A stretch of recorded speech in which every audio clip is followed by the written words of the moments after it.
Hello everyone, so welcome back to the channel Shiksha with Diksha.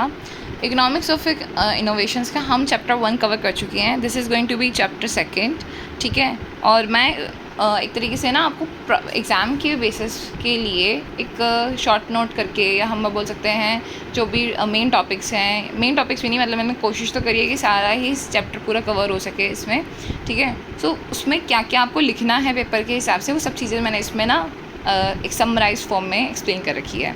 So I hope कि आपको ये helpful हो। चलो स्टार्ट करते हैं। Type of the innovation. Type of the innovation है हमारा, जैसे कि क्या किस तरीके से हम इनोवेशन कर सकते हैं। सो ये देखो, टेक्नोलॉजिकल इनोवेशन हो सकता है, ठीक है। जो टेक्नोलॉजी थी उसमें हमने कुछ एडवांसमेंट कर दी, उसमें इनोवेशन हो गया, ठीक है। प्रोडक्ट में इनोवेशन हो सकता है, कोई नया प्रोडक्ट मैंने लॉन्च कर दिया, that would be a product innovation. Process में चेंजेस कर दिए, प्रोसेस में अभी तक मेरा जो है खर्चा ज़्यादा हो रहा था, टाइम ज़्यादा लग रहा था, मैंने कुछ ऐसा इनोवेशन या कुछ ऐसी नई चीज़ कर दी जिससे मेरा प्रोसेस जो है वो अब फास्टर हो चुका है और इफेक्टिव एफिशिएंट हो चुका है। सो वो मेरा क्या हो जाएगा, प्रोसेस इनोवेशन हो जाएगा। सर्विस इनोवेशन हो गया कि कुछ मैंने ऐसी सर्विस अच्छी से बना दी, या मैंने इधर डिवाइस कर दी जिसकी बेसिस पे जितनी भी हम बोल सकते हैं प्रॉब्लम्स थी प्रेजेंट टाइम पर, वो सारी सॉल्व हो गई हैं। सो वो मेरी हो जाएगी सर्विस बेस्ड इनोवेशन हो जाएगी, ठीक है। डिज़ाइन ड्रिवन में हो गया कि कोई डिज़ाइन इस तरीके से मैंने इनोवेट किया कि जो हर किसी को पसंद आ रहा है, और जो भी मेरी प्रॉब्लम पहले से थी, मतलब कोई भी हो सकता है ना, कोई भी पहले से प्रेजेंट प्रॉब्लम थी और उसको हैंडल करने के लिए ऐसा कोई मैंने डिज़ाइन कर लिया, इंट्रोड्यूस, जिससे मेरी वो प्रॉब्लम सॉल्व हो गई। जैसे कि अभी तक हमें नहीं पता था कि कैसे हम शिप्स को कहते हैं, या कैसे हम बोल सकते हैं वाटर बॉडीज़ में ट्रैवल कर सकते हैं, बट ऐसे ही एक डिज़ाइन उन्होंने लॉन्च कर दिया, इंट्रोड्यूस हो गया कि हाँ भी, अगर शिप को हम इस तरीके से ऐसे शेप दे दें तो वो फ्लोट कर सकती है। सो वो क्या हो गया, this is also kind of a innovation, ठीक है। सोशल इनोवेशन हो गया कि मेरे को पता चल गया कि अभी तक जिस तरीके से मुझे मार्केटिंग वगैरह करनी थी, वो शायद अच्छे से नहीं हो पा रही थी, बट मैंने कुछ इस तरीके से मार्केटिंग है, इस तरीके से मैंने बोलचाल अपना शुरू किया कि जिससे मेरी मार्केटिंग जो है अच्छे तरीके से हो गई। सो वो हमारा क्या हो गया, सोशल इनोवेशन हो गया।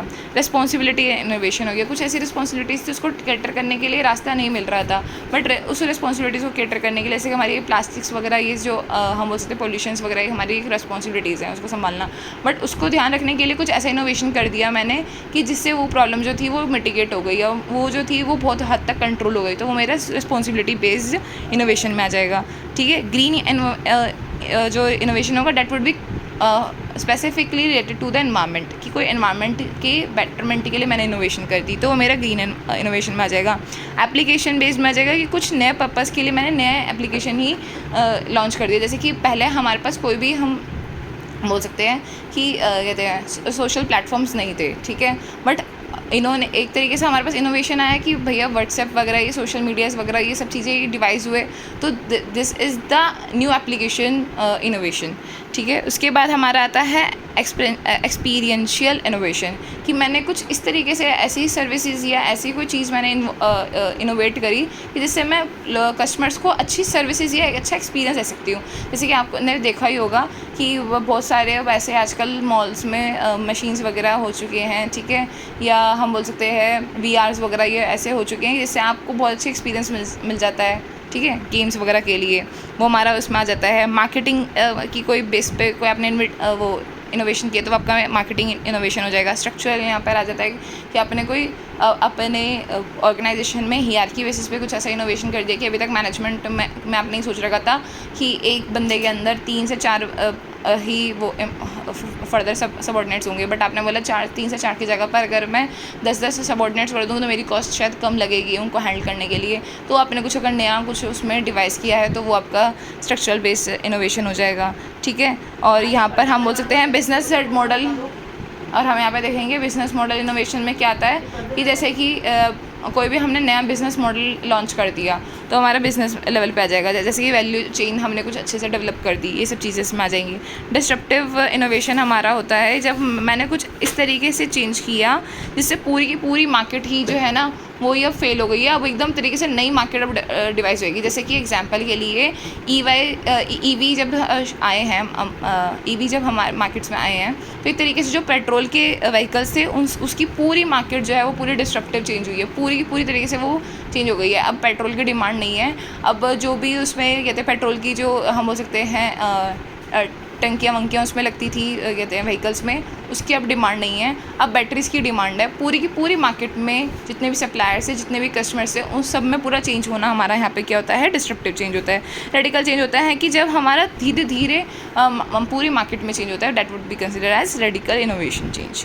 ठीक है, सो ये हमारे टाइप्स ऑफ द इनोवेशंस थे। अगर पूछ जाए तो इसमें से आप कुछ भी बता सकते हैं। ठीक है, सोर्सेज ऑफ द इनोवेशन क्या होते हैं, आपको किस वजह से इनोवेशन करना पड़ता है। Innovation in the process translating the conceptual idea into the tangible application. आप क्या होता है कि आपके कंसेप्चुअल आइडियाज़ होते हैं, आपने कुछ पढ़ा होता है, उसको आप टेंजिबल एप्लीकेशन में जब आप उसको एक्चुअल में कंक्लूड करते हैं या आप उसको एग्जीक्यूट करते हैं, वो आपका एक तरीके से इनोवेशन का सोर्स होता है।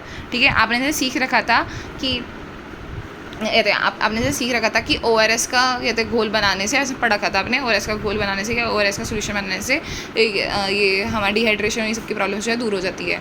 आपने जब उसको रियल लाइफ में एग्जीक्यूट किया तो that would be considered as कि आपने उसको अपने रियल लाइफ में उसको अप्लाई किया है, और वो एप्लीकेशन जो है उस सेंस में हम कह सकते हैं कि वो इनोवेशन भी हो सकता है। ठीक है, कोई ऐसी चीज़ जो आपने पहले पढ़ा की थी, उसको एक्चुअल में आपने उसका फॉर्मूला वगैरह या उसको केमिकल रिएक्शंस वगैरह सब कुछ करके आपने उसको डिवाइस करा, वो हमारा इनोवेशन हो सकता है। ठीक है, सेकंड हमारा हो गया यहाँ पर potential opportunities to develop the innovation, कि क्या क्या अपॉर्चुनिटीज़ हो सकती है इनोवेशन को करने के लिए। प्रोसेस की रिक्वायरमेंट्स हो सकती है, प्रोसेस आपका भी इतना अच्छा नहीं है, इतना कॉस्ट इफेक्टिव नहीं है, तो आपकी डिमांड हो सकती है कुछ ऐसा आप करोगे जिससे आपका कॉस्ट जो है मिनिमाइज हो जाए।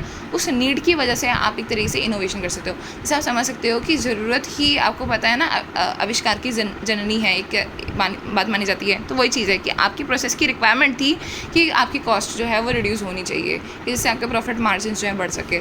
तो आपने कुछ उसमें प्रोसेस में चेंजेस करे, कुछ इनोवेशन करी, तब वो आपका हो पाएगा। ठीक है, थर्ड यहाँ पे सेकंड हमारा आ जाता है इनकॉन्ग्रुइटीज़। यहाँ पे हो जाता है कि कुछ डायनामिक्स है, डायनामिक्स इतनी चेंजेस आ चुके हैं कि आपको थोड़ा सा ऐसे प्लानिंग करने की ज़रूरत है, कुछ ऐसा इनोवेट करने की ज़रूरत है जिससे आपके डायनामिक चेंजेस जो हैं उसको आप कंट्रोल कर सको। तो वो चीज़ भी एक तरीके से सोर्सेज ऑफ द इनोवेशन में आ जाता है। थर्ड हमारा है अनफोर्सिन इवेंट्स। अनफोर्सिन इवेंट हमारा होते हैं कि जैसे कि, ठीक है, अनफोर्सिन इवेंट्स की वजह से भी हो सकता है, कुछ ऐसे इवेंट्स आए जिसकी वजह से आपको करना ही पड़ेगा अब कुछ ना कुछ डिवाइस, मतलब समझ रहे हो, जैसे कि मजबूरी का नाम, जैसे महात्मा गांधी होता है ना, तो उसकी बेसिस पे आपने कुछ अगर इनोवेशन किया, कुछ किया, वो हमारा अनफोर्सिन इवेंट्स में आ जाएगा। शिफ्ट इन अ मार्केट या इंडस्ट्री, अगर कोई मार्केट या इंडस्ट्री में शिफ्ट आया, अगर मार्केट या इंडस्ट्री ही कहती है कि भैया कुछ जो इनोवेशन है उसको अडॉप्ट करो, वो आपकी एक तरीके से नीड बन जाती है, तब आपको इनोवेशन करना पड़ता है। ठीक है, सो ये विद इन इंडस्ट्रीज़ हैं। और सोसाइटी की वजह से क्या एक तरीके से सोर्सेज ऑफ द इनोवेशन हो सकते हैं, वो यहाँ पर हम देखते हैं। न्यू नॉलेज है, ठीक है, न्यू नॉलेज आई है, उसको इम्पार्ट करने के लिए, उसको समझने के लिए, उसको हम एप्लीकेशन में लाने के लिए हमारा सोर्स ऑफ इनोवेशन हो सकता है। परसेप्शन शिफ्ट हो सकता है कि कस्टमर के अभी परसेप्शन से चेंज हो गए हैं, अब उस बेसिस पे आपको करना पड़ेगा, चेंजेस लाने पड़ेंगे, कुछ नया लेना पड़ेगा मार्केट में। ठीक है, थर्ड हमारा हो गया डेमोग्राफिक चेंजेस, की डेमोग्राफिक में कुछ चेंजेस थे, जैसे कि अभी तक ये थे, आप जो बिजनेसेस कर रहे थे वो आप एक तरीके से हम बोल सकते हैं प्लेन लैंड्स का कर रहे थे, बिजनेसेस वगैरह आप कर रहे थे। ठीक है, बट कुछ ऐसे डेमोग्राफिक चेंजेस आ गए कि भैया अब तो बाढ़ आने शुरू हो गई है आपके एरियाज़ में, तो आपको अब जो अपने बिजनेस में चेंजेस करने हैं वो ये सब चीज़ें कंसिडर करके करने पड़ेंगे कि अब आपका जो एरिया है उस वहाँ पर फ्लडी एरिया बन चुका है, तो उसके हिसाब से जो भी नीड्स होंगी, जो भी प्रॉब्लम्स होंगी, उसको भी आप कैटर कर सकते हो। तो वो हमारे डेमोग्राफिक चेंजेस में आ जाते हैं।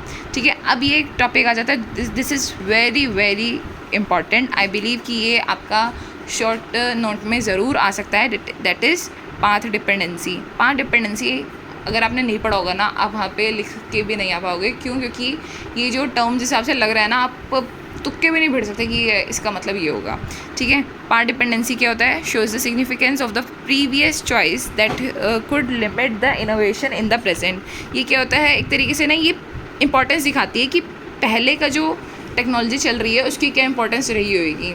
ठीक है, तो वो एक तरीके से ना हम बोल सकते हैं पुराने जैसे रूढ़िवादी लोग होते हैं ना, वो बोलते हैं कि हमारे ज़माने में ये सब चीज़ें होती थी, सो वो ही ज़्यादा चीज़ें इंपॉर्टेंट हैं। ठीक है, आप जो नया यहाँ पे लेके आ रहे हो वो सब चीज़ें नहीं मानी जाएंगी या वो इतनी इफेक्टिव नहीं है। सो पाथ डिपेंडेंसी काइंड ऑफ वही अप्रोच जो है, वही आइडियोलॉजी जो है फॉलो करती है। सो इसमें क्या होता है कि सिग्निफिकेंस दिखाता है प्रीवियस चॉइस का, और जिसकी वजह से जो प्रेजेंट इनोवेशन है ना उसको अडॉप्शन में मार्केट में थोड़ा सा कहते हैं लिमिटेशंस फील करनी पड़ती हैं। ठीक है, हम हो सकते हैं Scholarly works have acknowledged that both the dependency on the technologies and the institution scale, उसने वही एक तरीके से बता सकते हैं कि स्कॉलरली जो हमारे हैं, जो भी उनके हिसाब से अगर देखा जाए तो जो भी डिपेंडेंसी है टेक्नोलॉजीज़ की और इंस्टीट्यूशंस की वो वेरी करती है। मतलब कि आपने जिस तरीके से टेक्नोलॉजीज़ बनाई, ठीक है, वो तो साथ में है ही है, वो तो वेरी है ही है, बट साथ में इंस्टीट्यूशन उसको कैसे, इंस्टीट्यूशन यहाँ पर पूरे सिस्टम की बात हो रही है कि आपका सिस्टम पूरा किस तरीके से उस टेक्नोलॉजी को कंसिडर करता है या अडॉप्ट करता है, वो चीज़ें मैटर करती है। अगर पूरी सोसाइटी ही आपके इनोवेशन को नहीं मान रही है, उसको फ़ायदेमंद नहीं समझ रही है, वैल्यू नहीं दे रही है, तो आपका इनोवेशन जो है वो कहीं ना कहीं फ़ेल हो जाएगा, ठीक है। सो उसके लिए ये सब चीज़ें ध्यान रखनी ज़रूरी होती है। बट पार्ट डिपेंडेंसी अगर वो एक तरीके से वो रिस्ट्रिक्टेड फील कर रहे हैं कि नहीं भैया जो प्रेजेंट चीज़ है हम उसी के साथ ही बने रहेंगे, हम तो नई चीज़ पे नहीं जाएंगे, हम रिस्ट्रिक्टेड फील कर रहे हैं, हम कहते चेंज जो है वो अडॉप्ट नहीं करेंगे, कुछ भी अगर उनकी ऐसी चीज़ें हैं, सो आपका इनोवेशन जो है वो प्रेजेंट सिनेरियोज़ में पास होना, या हम ये बोलेंगे एक्सेप्ट होना जो है, that would be a challenging for, ठीक है।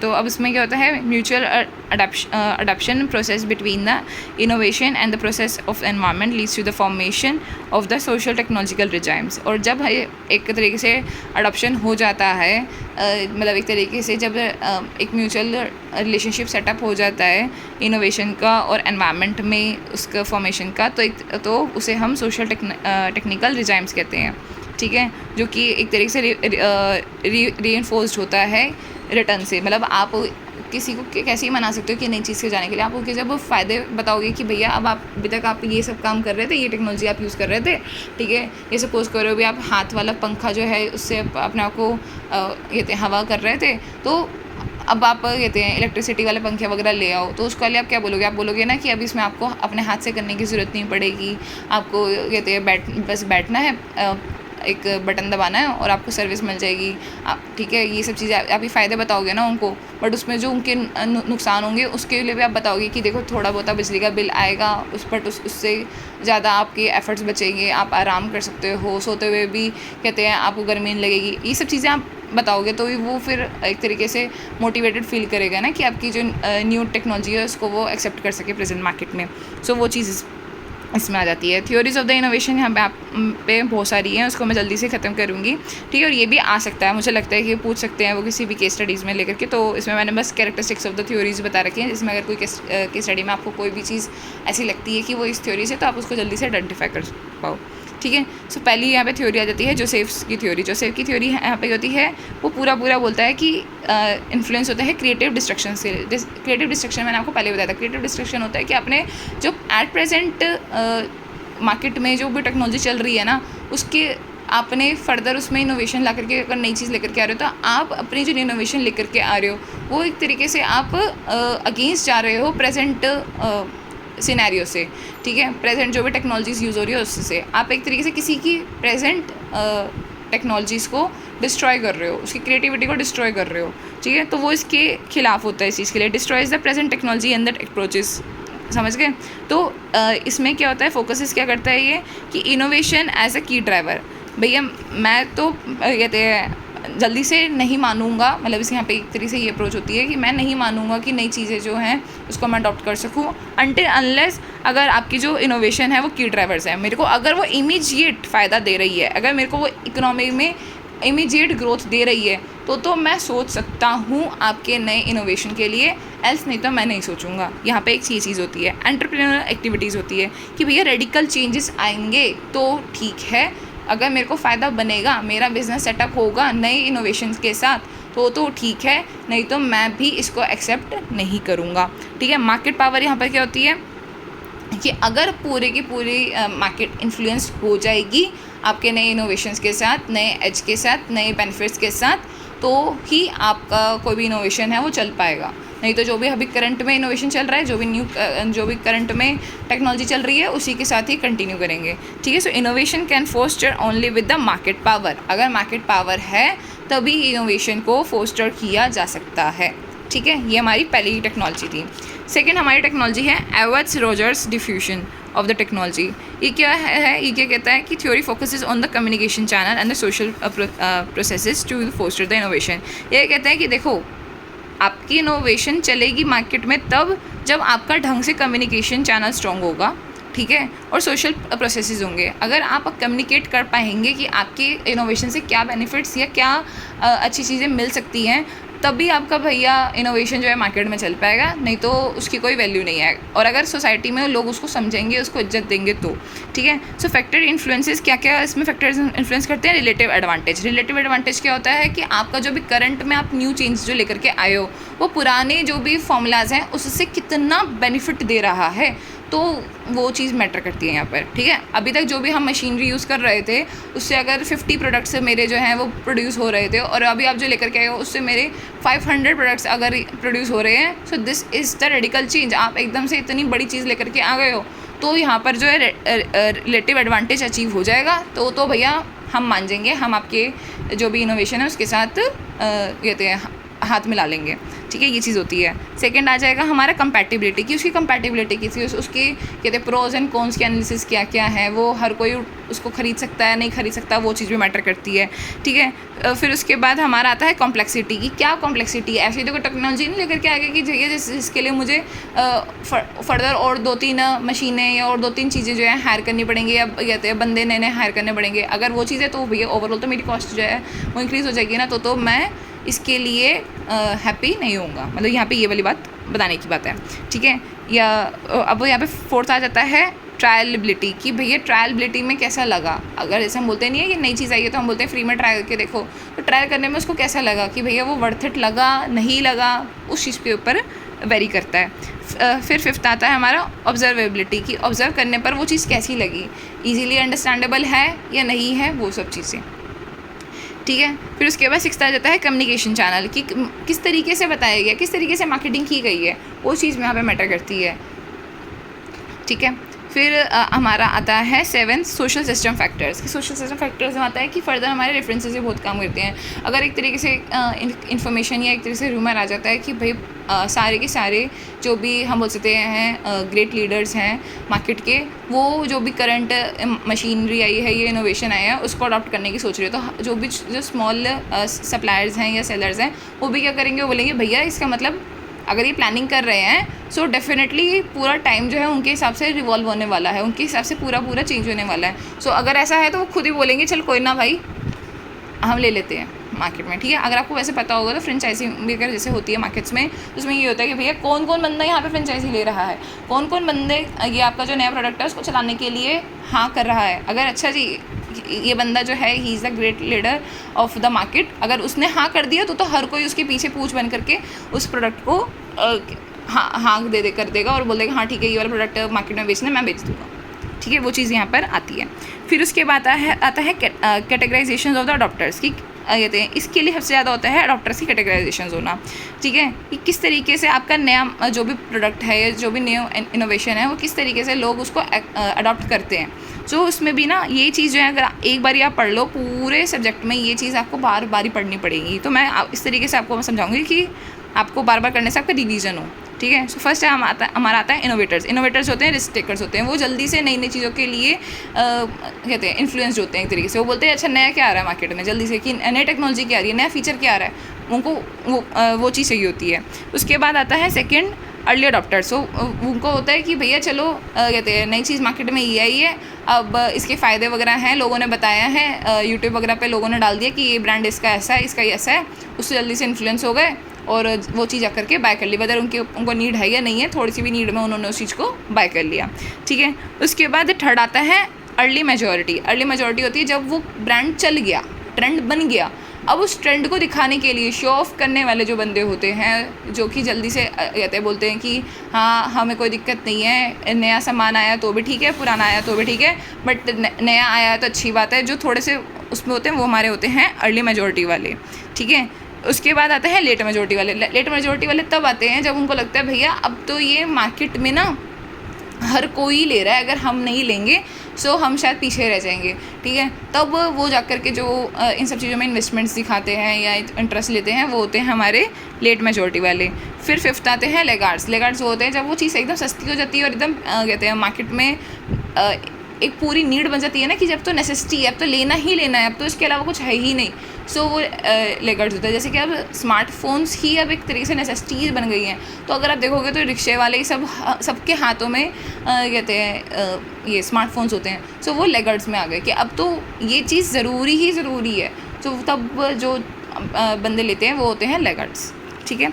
Adoption of the process, adoption process का क्या होता है कि देखो एक तो नॉलेज होती है पहले, ठीक है, पहले उनको इन्फॉर्मेशन होती है, फिर परसुएशन होती है, उनकी पॉजिटिविटीज़ दिखती है, अच्छा इसमें ये फ़ायदे, अच्छा इसमें ये फ़ायदे, अच्छा ये जो ये फ़ायदे वाले होते हैं परसुएशन होता है। परसुएशन के बाद डिसीजन वाले होते हैं, ये भैया हमें लेना भी चाहिए, क्या ये फ़ायदे हमारी ज़रूरत में आते भी हैं, क्या इनके बगैर काम चल सकता है, नहीं चल सकता, वो डिसीजन की वाली बात आती है। डिसीजन के बाद आता है इम्प्लीमेंटेशन कि भैया नहीं हमारी कुछ ज़रूरत होती है, अब इसको हमें लेना है और ख़रीदना है, ख़रीदने के बाद उसको यूज़ करना है कि इम्प्लीमेंटेशंस पे आ गए। इम्प्लीमेंटेशन के बाद कंफर्मेशन कि जब हम बताते हैं कि ये चीज़ अच्छी थी या नहीं थी और हमने ये भी इसे यूज़ कर लिया, यूज़ कर रहे हैं, तो इसको फर्दर हम बाय करने जा रहे हैं, या ये हमने एक ही बार लिया था और अब हम नहीं ले रहे हैं, अब हम हाथ जोड़ रहे हैं। सो ये जो चीज़ होती है ये होती है कंफर्मेशन, जिसमें हम एक तरीके से फीडबैक देखते हैं कि ये चीज़ को हम फर्दर बाय करने वाले हैं या नहीं, मतलब जिसमें हम बताते हैं ना कि whether it's a thumbs up और द ये नॉट थम्स अप वाला केस, तो ये चीज़ इसमें आ जाती है।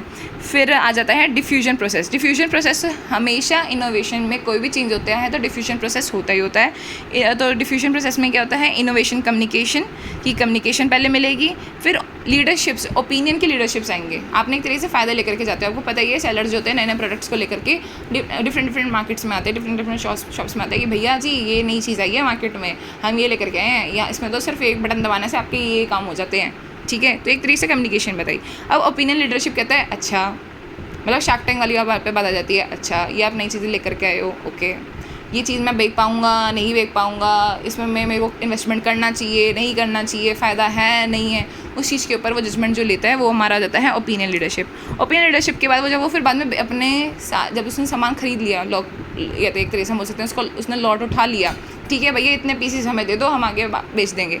फिर वो जब सोशल नेटवर्क्स करता है, अपने सेल्समैन को भगाता है ना जगह जगह उस चीज़ को बेचने के लिए, वो होता है हमारा सोशल नेटवर्क्स। तो ये हमारा डिफ्यूजन प्रोसेस होता है, ठीक है। फिर आ जाता है रेडिकल थ्योरी। ये अभी तक जो था वो एवर्ट रॉजर्स की कहते हैं डिफ्यूजन थ्योरी थी कि किस तरीके से वो डिफ्यूजन करता है। ये सब में हमारा factor influence, categorization of the adopters और अडॉप्शन का प्रोसेस, डिफ्यूजन प्रोसेस, ये सब चीज़ें इसमें आ गई थी, ठीक है। अब आ जाता है हमारा रेडिकल थ्योरी। रेडिकल थ्योरी होती है कि innovation as a ground breaking transformation changes, कि भैया पूरे ग्राउंड लेवल से हिला डाला, मतलब पूरा चेंज कर दिया, सब कुछ चेंज कर दिया, वो होता है हमारा रेडिकल थ्योरी में। सो रेडिकल थ्योरी की क्या होती है, कैरेक्टरिस्टिक्स की रिवोल्यूशनरी चेंजेस होते हैं। इसमें पूरे फंडामेंटल बेसिक्स से पूरा सब कुछ चेंज हो जाता है। जैसे इसमें एग्जाम्पल के लिए फिर से मैं आपको बता रही हूँ, इलेक्ट्रिकल व्हीकल्स पूरा सब कुछ चेंज कर दिया, हर एक पार्ट, हर एक सप्लायर नीड, हर एक raw material supplier, customers, mediators, सब कुछ पूरी मार्केट चेंज कर दी, वो हमारा होता है रिवोल्यूशनरी चेंजेस में आ जाता है, ये होता है रेडिकल थ्योरी में,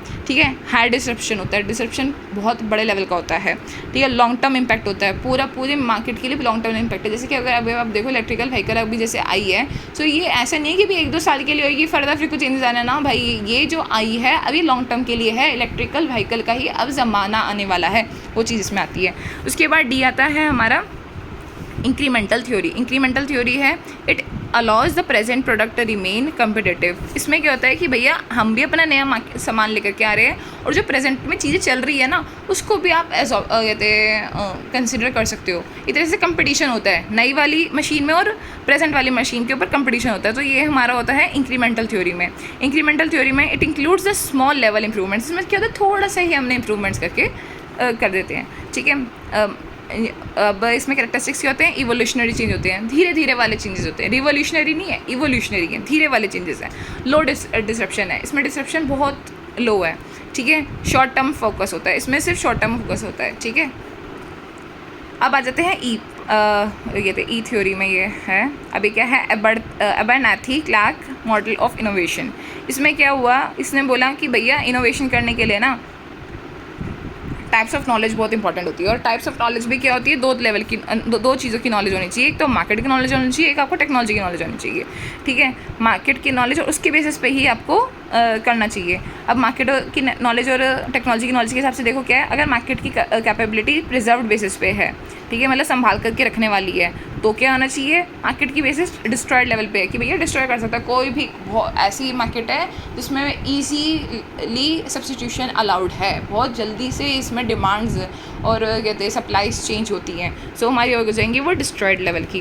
टेक्नोलॉजिकल कैपेबिलिटीज़ होती है प्रिजर्व्ड कि भैया इसमें ज़्यादा इनोवेशंस की स्कोप नहीं है, वो हमारी होगी प्रिजर्व्ड वाली। डिस्ट्रॉयड हो गई भैया हर दूसरे दिन इसमें नए नए चेंजेस आ रहे हैं, वो हमारी डिस्ट्रॉयड हो गई, ठीक है। जैसे कि टेक्नोलॉजी के बेसिस में बताऊँ, हर दूसरे दिन जैसे कि विंडोज़ हर साल जो है नई विंडोज़ आती है, ठीक है, सो ये हमारी डिस्ट्रॉयड हो गई। प्रिजर्व्ड में हो गया एग्जाम्पल के लिए, हाँ प्रिजर्व्ड का मैं क्या एग्जाम्पल लूँ, प्रिजर्व्ड का हम एक एग्जाम्पल ले सकते हैं कि जैसे कि कोई भी व्हीकल्स वगैरह हैं वो इतनी जल्दी इतनी रैपिड कहते हैं लेवल पे चेंजेस नहीं आते हैं, बहुत छोटे छोटे लेवल पे चेंजेस आते हैं, इवोल्यूशनरी चेंज आते हैं, रिवोल्यूशनरी चेंज बहुत रेयर ही आते हैं, ठीक है। सो हम इसका एग्जांपल ले सकते हैं। तो उसने बोला है कि जब मार्केट की कैपेबिलिटी भी प्रिजर्व्ड है, टेक्नोलॉजिकल की कैपेबिलिटीज़ भी प्रिजर्व्ड है, सो हमारे यहाँ पे जो इनोवेशंस होते हैं वो रेगुलर इनोवेशंस होते हैं, ऑब्वियसली वो इनोवेशंस रेगुलर होंगे, ठीक है, क्योंकि प्रिजर्व्ड है, छोटे लेवल पे होंगे बट इनोवेशंस रेगुलर होंगे, ठीक है। अब यहाँ पर वो कह रहा है कि डिस्ट्रॉयड है, मार्केट की कैपेबिलिटी डिस्ट्रॉयड है, टेक्नोलॉजिकल की टेक्नोलॉजी लेवल पे उसकी कैपेबिलिटीज़ प्रिजर्व्ड है, मतलब हम उसमें चेंजेस नहीं कर सकते, बट मार्केट लेवल पे तो बहुत चेंजेस हो सकते हैं, मार्केट लेवल की इनोवेशन होंगे, मार्केट नीश के चेंजेस होंगे, ठीक है। अब क्या है यहाँ पर कि जो टेक्नोलॉजिकल कैपेबिलिटीज़ हैं वो तो डिस्ट्रॉयड है, बट मार्केट जो है वो रिजर्व्ड है, मतलब मार्केट तो एक ही रहने वाली है, बट टेक्नोलॉजी बहुत सारी इसमें आ सकती है, तो उसमें रिवोल्यूशनरी चेंजेस होंगे, बहुत ज़्यादा चेंजेस होंगे और बहुत बड़े बड़े लेवल के चेंजेस होंगे, ठीक है। और जब दोनों ही डिस्ट्रॉयड है तो जो चेंज होंगे वो आर्किटेक्चरल चेंजेस होंगे, मतलब पूरी तरीके से आप पूरी की पूरी ग्राउंड लेवल से मार्केट ही चेंज कर दोगे, वो चीज़ यहाँ पे आर्किटेक्चरल में आ जाती है, ठीक है। बट ये वाली जो थ्योरी है दिस इज़ द फेल्ड, क्योंकि ये हमें ये नहीं बता पाती कि कहते जब दोनों ही कैपेबिलिटीज़ इंपॉर्टेंट होंगे इक्वल लेवल पे तब क्या चीज़ करनी चाहिए, तो वो बताने के लिए ये जो थ्योरी है वो हमारे लिए फेल हो जाती है, ठीक है। फिर आता है हमारा हेंडरसन-क्लार्क्स मॉडल। हेंडरसन-क्लार्क्स मॉडल में क्या होता है कि framework for understanding the knowledge required, कि इसमें बताता है कि नॉलेज क्या रिक्वायर्ड होनी चाहिए at the time of innovation.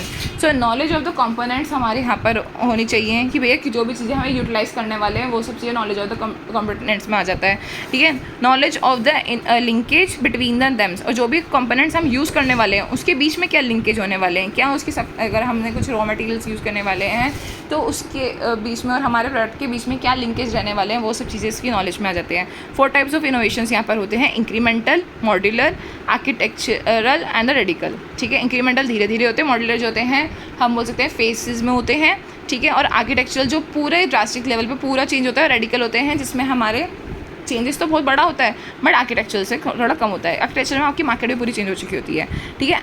अफवाह भाराम्स वैल्यू एडेड चेन, ये मॉडल है, ये फोकस करता है इनोवेशन का पूरे इकोसिस्टम को चेंज करने के लिए, पूरे इकोसिस्टम को चेंज करता है अफवाह बाराम्स वैल्यू एडेड चेंज। इसमें हमारा एक तरीके से हम ले सकते हैं वेबसाइट जो हमारी होती है, ठीक है, और कहते हैं इलेक्ट्रिक कार्स, तो जिसने पूरा का पूरा चेंज कर दिया भैया, वेबसाइट्स जो हमारे आ गई, पूरा जितनी भी हमारे जो फिजिकल एड्रेसेस होते थे उसको उसने एक तरीके से हम बोल सकते हैं नहीं कहते वेबसाइट्स में कन्वर्ट कर दिया, ठीक है। और इलेक्ट्रिक कार्स आ गए, अभी तक हमारी जो कार्स थी वो सारी की सारी पेट्रोल पे चलती थी इतने टाइम से, बट अब सीधा भैया इलेक्ट्रिक उसने बैटरी वाली ली, ठीक है, वो सब चीज़ें में आ गए।